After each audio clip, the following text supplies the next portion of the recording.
It's the real news. I'm Aaron Mate. Russian President Vladimir Putin is about to meet US President Donald Trump in Helsinki. But that is not the only high-profile encounter on Putin's calendar. This week, Putin hosted Israeli Prime Minister Benjamin Netanyahu in Moscow. The meeting came just as the New Yorker magazine reported that Israel has joined Saudi Arabia and the UAE to encourage Trump to strike a grand bargain with Putin over Syria. Under the reported proposal, the U.S. would lift sanctions on Russia over its actions in Ukraine in exchange for Russian help expelling Iranian forces from Syria. As he left Moscow, Netanyahu said he has no problem with the Assad regime in Syria and is not seeking its removal. But yet, Israeli strikes on Syria continue. This week, Israeli forces fired on the Syrian army inside Syria after it said a drone approached Israeli airspace. Joining me is Rami Khouri, syndicated columnist, professor of journalism at the American University of Beirut, and non-resident senior fellow at Harvard Kennedy School. Welcome, Rami. So let's start with your assessment of what is at play here. Assuming that these reports are true, what is Israel, the UAE, and Saudi Arabia trying to convince Trump to do when it comes to making a deal with Putin, and how that would impact both Syria and Iran's presence there? Well, thank you for having me. This is a reflection of really the four major trends that are shaping the Middle East that have been manifesting themselves in recent years. The U.S. gradually reducing its footprint and involvement in the area, especially getting out of Syria soon. The Russians filling that vacuum, playing a much bigger role and being the major broker now in the region. The Iranians continuing to expand their strategic relationships with many people all over the Arab world, primarily, and the Emiratis and Saudis trying to join the big leagues and play hardball all over the region, making war in Yemen and laying siege to Qatar, trying to overthrow the Syrian regime, and now trying to join forces with Trump and his group to do their bidding against Iran. So these things are all now coming together at this moment. One follow-up, when you say the U.S. is reducing its footprint in the Middle East, how so? I mean, one could look at at Trump's policies in the Middle East right now and say the exact opposite. Well, it's clear the U.S. is gradually pulling out of Iraq, and there's not much left. There's still some presence, but not much. They want to get out of Syria. He said they want to get out. They have around 2,200 troops or so, probably more, because there's always more than the government admits. But they've clearly said, Trump has said they want to get out of Syria. And they want to also try to avoid the problems that happened when Obama got out of Iraq too quickly and left a bit of a vacuum. But generally speaking, the U.S. is not interested in what's going on in the Middle East other than to support Israel, make sure the oil is flowing, and sell lots of arms to Arab governments who really can't do very much with them, unfortunately. And that's basically what it's, and fighting terrorism and fighting ISIS. And that battle has pretty much succeeded, but only remnants of that left. In terms of the Americans are not major diplomatic players anymore. When people want something done in the Middle East, they think of the Russians first, and they then think of the Americans, and they try to play them off against each other if they can. So that's what I mean. They're not leaving the Middle East, but they're having a smaller direct military presence. They're using more drones, for instance, instead of armies on the ground. And they're also not the major broker anymore that they used to be. Okay, right. But in terms of what their priorities are in the Middle East, is not another one also trying to destabilize and possibly overthrow the government in Iran? And on this front, can Putin, say Putin wanted to, could Putin help them in this goal, as seems to be the intent of Netanyahu's visit to Moscow this week and this report in the New Yorker, saying that Trump came under pressure to strike a deal with Putin for exactly that purpose of removing Iran from Syria? Well, this is the perception that dominates the American media, which is very much shaped by what the Israelis want people to believe. The reality is that the Russians are in the midst of negotiating, maybe $15 billion worth of oil and gas investments in Iran to compensate for some of the people who are leaving Iran because of the American sanctions. The Iranians and the Russians have been dealing on nuclear issues for some time. And also, Iran is a major regional player, as is Turkey, two non-Arab powers who are very powerful in the region and use their militaries in different places, especially Syria. And Russia is on good terms with both of them.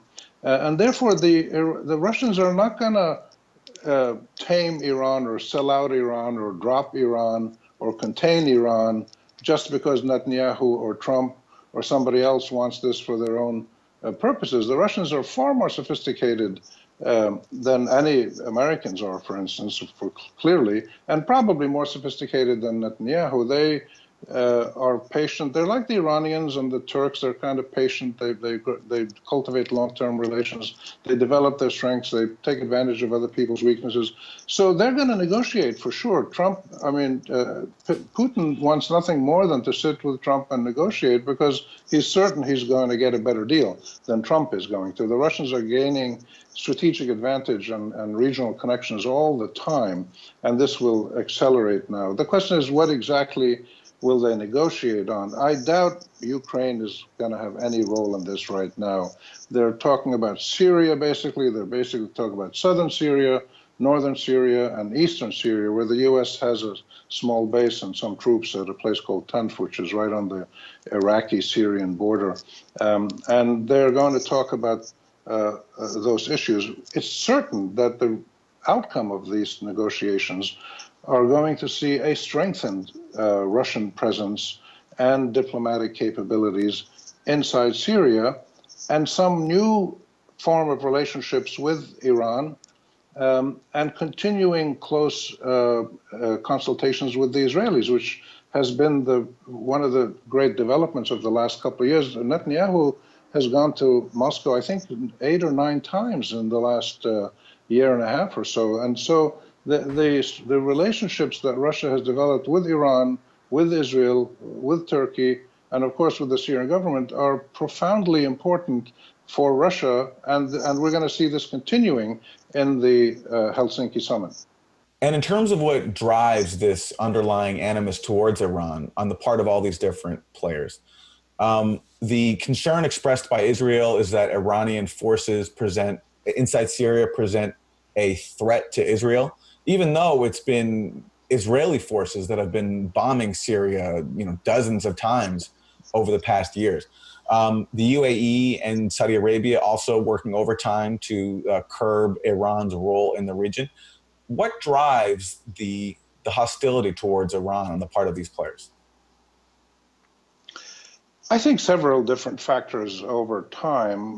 One of them is they all need to have a major external threat that they can use to rally support and to maybe take away attention from some of the more important issues they face at home and in terms of their foreign policies. The Iranians are a very dynamic, sometimes aggressive power.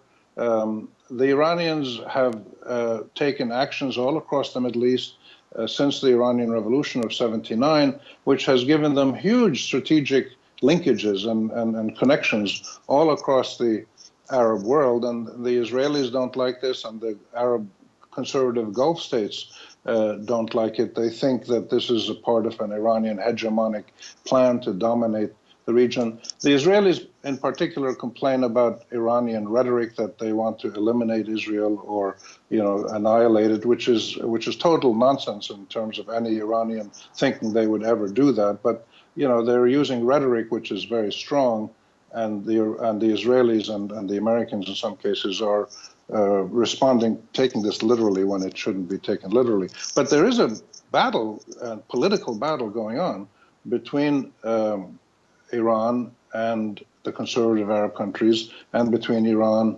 and Israel. And of course, Israel and the conservative Arabs, the Saudis, Emiratis, and other, spend half their waking days making attacks, insults and rhetorical attacks and threats and trying to create coalitions to fight Iran and stuff. So there's a battle, there's a political battle going on here. And the way to resolve this is to have a serious mediation by a serious external power, which doesn't, external power doesn't really exist right now. The Obama administration with the nuclear negotiations that took place were a great example of how do you deal with Iran. You recognize their legitimate needs and rights, and you tell them about what they're doing that you don't like, which you think is illegal or unethical, and you negotiate and you come up with an agreement, which is what happened. The Iranians are very rational, very careful negotiators. The Iranians, from their perspective, feel, and I think rightly so, that they've often been attacked and threatened by people in the region, like Iraq, like Israelis, like others, while they haven't directly, aggressively attacked other people. Now, that's a debatable question because Iran has links with Hezbollah and Israel have fought wars. So, but the point is there's a war. There's a political war going on. And neither Israel nor Iran nor the Arab Gulf states are innocent bystanders. The American-Israeli press and the Saudi Emirati increasingly make it look like they're all angels and the Iranians are the bullies on the block that have to be controlled. Most of the rest of the world doesn't buy that propaganda. So I think we have to be careful about accepting the accusations that are made against Iran. Some of them are probably correct and need to be addressed. Most of them are exaggerated, slightly hysterical. And the fact is that the best way to deal with Iran or with any country is to engage it in a negotiation based on international law, recognizing that both sides in a negotiation have reasonable issues that they want to discuss and behavior that they must change if they're going to be accepted as peaceful partners. So I would not take very seriously this idea that the Gulf Arabs and the Israelis and the Americans are together going to create a great new front that is going to push back Iran. They've been trying to do this since 1979, and they haven't. And Iran has only grown stronger in its regional strategic relations around the Middle East. It's only grown stronger in its international relations, for instance, now with China and with Russia and with many Europeans. Iran has only grown stronger in the face of nonstop Israeli, American, Saudi, and other Arab rhetorical attacks and threats against it. So I think people should wake up at some point and realize, what works and what doesn't work. The difficulty is if you use the American press as your navigation tool to understand what's going on in the Middle East, you're going to just go around in circles and then get dizzy and then fall off the ship and sink, because the American press is woefully imbalanced, inaccurate, unfair, and incomplete and biased for the large part, with some exceptions. But for the large part, the American press is not what you want to be using as your navigation tool to understand the Middle East. Your caveat about exceptions is, will lead me to take the opportunity to mention the real news. I do think we count among those exceptions. But let me put a point to you. Yes, I agree. When you mention the Obama administration as an example of sort of forward thinking when it comes to engaging with Iran, and it did that with the nuclear deal, to me, while that's true, it also illustrates the extreme constraints on what's possible inside the U.S. policy spectrum. Because as we know from Trita Parsi's book, Losing an Enemy, the Obama administration only chose to make that deal with Iran after it concluded that it couldn't collapse its economy through sanctions fast enough. And even after making that deal, and this speaks to the role of the Saudis, even after making that deal with Iran and positively engaging with it, to placate the Saudis, as we know now from reporting since, the Obama administration made a deliberate decision to then support the Saudi attack on Yemen as a way to sort of compensate to Saudi Arabia for its positive engagement with Iran. Yes, and that's a sign of incoherence in the American foreign policy process in relation to the whole Middle East. What the Americans and British have done in assisting the Saudis and the Emiratis in carrying out this really cruel criminal war on Yemen is atrocious, and it's a war crime. But the world doesn't care. See, one of the lessons of the last 4 or 5, 6 years in Syria and in Yemen and in Gaza, I would mention, with the Israeli attacks on Gaza, one of the lessons is most of the world doesn't care about war crimes, international law, the humanitarian rules of law. You can do whatever you want as long as you don't use chemical weapons against your own people or the enemy, and as long as you don't carry out many genocides against, like Islamic State did against the Yazidis, where you try to wipe out a whole people, or what happened with the Rohingyas in Burma. So if you don't do those things, you can do anything else you want. You can kill hundreds of thousands. You can displace millions, as has happened in Syria and Yemen, and on a smaller scale in Gaza. The Israelis injured 13,000 Palestinians in Gaza who were more or less peacefully demonstrating on the borders in May and June. 13,000 were injured, and 140, I think, Palestinians were killed by Israelis. And the world doesn't particularly care about this. So this is one of the lessons, I think, that is so depressing for people in the Middle East looking at developments in the Middle East, that people can use brute force as much as they want. The other side of that, though, is that military force is almost never going to achieve your political aims. The Americans learned this in Vietnam, they're learning it in Afghanistan, they're learning it in Syria. The Arabs who supported the rebels in Syria are learning this. The Israelis have been trying to wipe out the Palestinian resistance movements for 50, 60 years, and they're not able to do it. So militarism, unbridled, is only going to create massive suffering and increase the resistance against the person using the military action. So Obama supporting the Saudis and Emiratis in Yemen is a sign really of incoherence on the part of the United States, and its continued willingness to use military force directly or indirectly as the primary instrument of its engagement in the broader Middle East. And this is a lesson that the Americans still haven't learned. People like the Russians, the Iranians, the Turks, they're a little bit more subtle in this. They use military force when they need to, but they also use diplomacy, they use soft power, they use economic, they use energy policy, economic policy, and many other things. So watching the Russians work the Middle East now is really one of the most fascinating examples of, international relations theory being put into practice. And you're going to see it in a few days in Helsinki when Putin and Trump meet and come up with some kind of deal.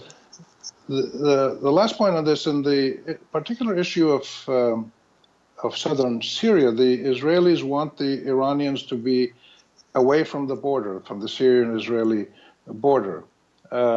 And they wanted Iran totally out of Syria, but that's not going to happen. The Russians have told them, we'll push them away from the border and we'll see what happens. The Iranians have been in Syria since 1979, since 1980. The Syrian-Iranian strategic alliance has been very, very close for a long time. And it's not going to end suddenly because Netanyahu suddenly decides he controls the sovereignty of Syria. Russia and Israel do not control the sovereign decisions of Syria. Israel and Russia have issues they need to deal with, but they can't dictate to Syria or to Iran what to do. And this is really one of the things that the Israelis are having trouble getting used to, both with Hezbollah and with Iran, now with the Russians, maybe in the future with other people. Is that the Israelis no longer have this overwhelming military dominance that will allow them to do anything they want in the region. They've been able to do that against the traditional Arab countries that they fought wars with, the Syrians, the Jordanians, the Palestinians, the Egyptians, for many years. But the equation is changing. Hezbollah, Iran, Russia represent different foes with different capabilities, and the Israelis are still figuring out how to adjust to this. The answer, of course, is a negotiated peace agreement where everybody lives in peace. It's not easy to do, but I still say if the South Africans did it, the Northern Irish did it, in Burma they did it, and in Colombia they're trying to do it. You can solve these tough conflicts with tough diplomacy. Right. And going back to my earlier question about what drives the animus towards Iran, I think you just hit on it right there in terms of because Israel no longer has a monopoly on force, especially because of the proxies that Iran supports, that drives Israel's strong determination to undermine Iran at every turn that it can, certainly joined by the neocons in Washington towards that goal.